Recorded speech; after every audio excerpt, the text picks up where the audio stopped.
జగన్మోహన్ రెడ్డి తాడిపత్రిలో పర్యటించనున్న నేపథ్యంలో పట్టణంలో సీసీ కెమెరాలను పోలీసులు పెద్ద ఎత్తున ఏర్పాటు చేశారు.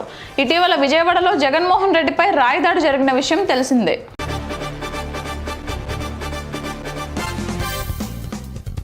తెలుగుదేశం పార్టీ ఎమ్మెల్యే అభ్యర్థి కోనేటి ఆదిమూలం ఎన్నికల ప్రచారం నిర్వహించారు. సంక్షేమం, అభివృద్ధి కావాలంటే టీడీపీ, బీజేపీ ఓటు వేసి గెలిపించాలని కోరారు.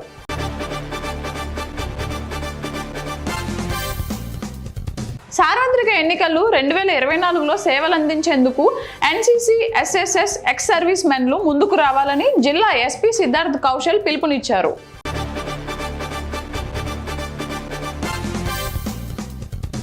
జగన్ మళ్లీ విడత ఎన్నికల ప్రచారంలో భాగంగా తాడిపత్రిలోని కర్నూలు వెంచర్ వద్ద ఏర్పాటు చేసిన హెలీప్యాడ్ కు చేరుకున్నారు. అనంతరం హెలీప్యాడ్ నుంచి రోడ్డు షోతో పుట్లూరు రోడ్డు మీదుగా సభాస్థలికి చేరుకున్నారు.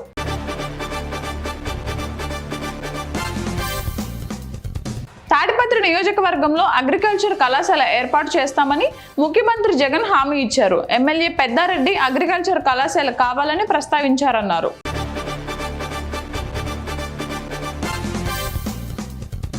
కుప్పం మున్సిపాలిటీతో పాటు రూరల్ మండలం పెద్ద బంగారునత్తం గ్రామంలో ఎమ్మెల్సీ భరత్ ఎన్నికల ప్రచారాన్ని నిర్వహించారు. ఫ్యాన్ గుర్తుకు ఓట్లు వేసి తమను గెలిపించాలని ఓటర్లను అభ్యర్థించారు.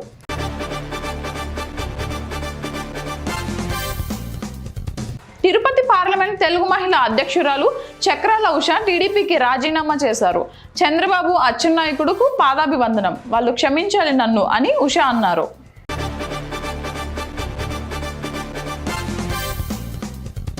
గూడూరులో టీడీపీ అధినేత చంద్రబాబు నాయుడుకు టీడీపీ శ్రేణులు ఘన స్వాగతం పలికారు. కొడుమూరు కోటపై టీడీపీ జెండాను ఎగురవేస్తామని కొడుమూరు నియోజకవర్గ టీడీపీ అభ్యర్థి బోగుల దస్తగిరి అన్నారు.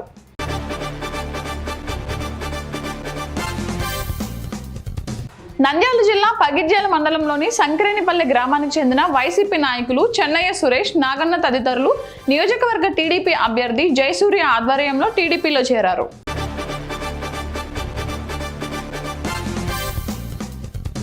అమలాపురం గ్రామానికి టీడీపీ ఎమ్మెల్యే అభ్యర్థి బుడ్డ రాజశేఖర్ రెడ్డి రాకతో ఆయనకు ప్రజలు గ్రామంలో డప్పు చెప్పులు, డీజే మోతలతో పువ్వుల దండలు వేసి ఆయనపై పూలవర్షం కురిపిస్తూ ఘనంగా స్వాగతం పలికారు.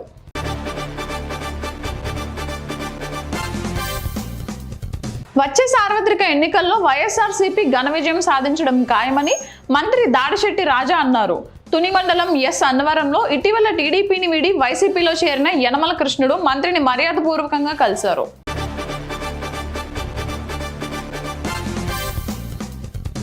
భామిని మండలంలోని బాలేరులో 4 ఏనుకలు పంట పొలాల్లో ఉన్నాయని స్థానికులు తెలిపారు.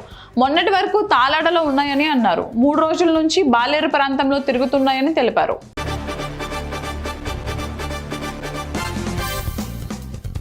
సంతబొమ్మాలి మండలం డీజీపురం జడ్పీ హైస్కూల్ హెచ్ఎం కోత చైతన్య ఆధ్వర్యంలో ఉపాధ్యాయ బృందం బడిఈడు పిల్లలను డీజీపురం హైస్కూల్లో చేర్పించాలని ఎన్రోల్మెంట్ డ్రైవ్ నిర్వహించారు.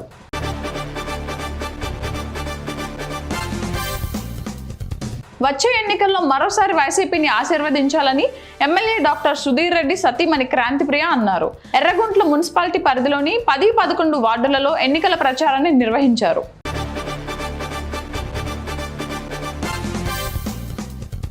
నందిగామ నియోజకవర్గం ముప్పాల గ్రామంలో టీడీపీ, జనసేన, బీజేపీ కూటమి ఉమ్మడి అభ్యర్థి తంగిరాల సౌమ్య రైతుల ప్రచారం నిర్వహించారు.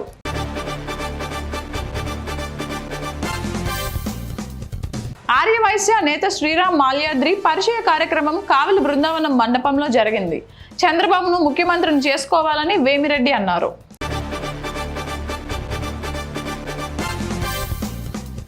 పాలకొల్లులో ఎమ్మెల్యే నిమ్మల రామానాయుడు ఆర్యవైశ్యులతో సమావేశం నిర్వహించారు.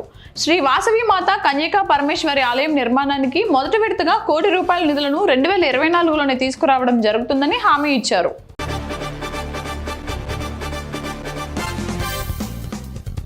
రాష్ట్రంలో సంక్షేమ పథకాలు కొనసాగాలంటే సీఎంగా జగన్మోహన్ రెడ్డి రావాలని ప్రజలు కోరుకుంటున్నారని స్పీకర్ తమ్మినేని సీతారాం అన్నారు.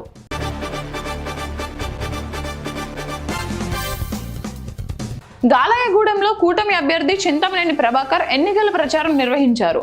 ఈ నేపథ్యంలో పలువురు యువకులు జూనియర్ ఎన్టీఆర్ ఫోటోలతో కూడిన ప్లకార్డులు పట్టుకుని ర్యాలీతో పాల్గొన్నారు.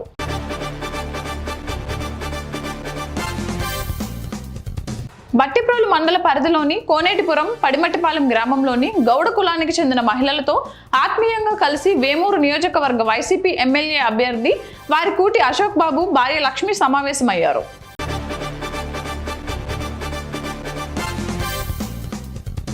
అమరావతిలో ఏర్పాటు చేసిన ఒక్క SRM యూనివర్సిటీ ద్వారా 2000 ఉద్యోగాలు వచ్చాయని, అమరావతి పనులు కొనసాగించి ఉంటే 1,00,000 మందికి ఉపాధి లభించేదని నారా లోకేష్ పేర్కొన్నారు. ఆర్కే వస్తే అమరావతి రైతులు నిలదీయాలన్నారు.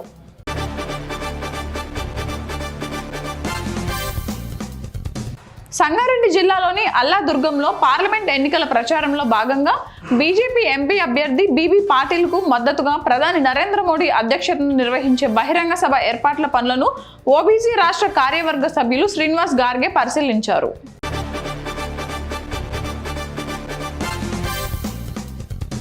జగిత్యాల జిల్లా ధర్మపురిలో కొలువైన శ్రీ లక్ష్మీ నరసింహస్వామి దేవస్థానంలో భక్తుల రద్దీ సాధారణంగా ఉంది. వివిధ ప్రాంతాల నుండి వచ్చిన భక్తులు ముందుగా గోదావరి నదిలో స్నానమాచరించి నరసింహుడిని దర్శించుకున్నారు.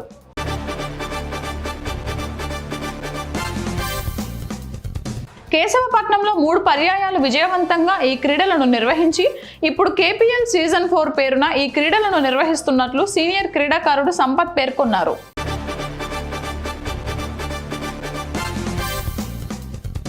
బెల్లంపల్లి పట్టణంలోని కాళోజీ శాఖ గ్రంథాలయంలో పోటీ పరీక్షల అభ్యర్థులకు ఉచిత భోజనం అందించారు. NRI తోడై వెంకట కృష్ణారెడ్డి సహకారంతో పోటీ పరీక్ష అభ్యర్థులకు భోజనం పంపిణీ చేశారు.